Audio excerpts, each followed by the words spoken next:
বন্ধুরা দেখতে পাচ্ছ এখন আমি রয়েছি আমাদের করুণাময়ী কালী মন্দিরে। এখানে প্রত্যেক মানে আজকে কৌশিক অমাবস্যা উপলক্ষে এখানে কীরকম আয়োজন করা হয়েছে তোমাদেরকে একটু দেখাবো। প্রত্যেক বছরই এখানে আয়োজন করা হয়, আজকে আয়োজনটা তোমাদেরকে আবার দেখাই যাবে।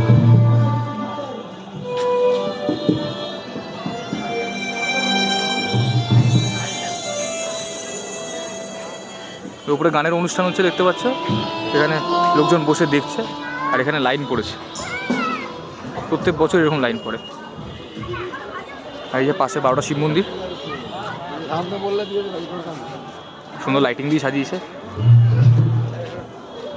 ওইদিকে লক্ষ্মী গণেশ মন্দির, লাইন পড়েছে দেখতে পাচ্ছ।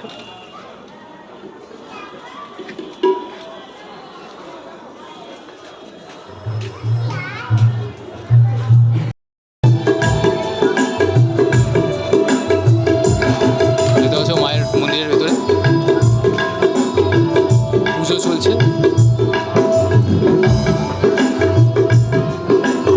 সাজিয়েছে দেখতে পাচ্ছ।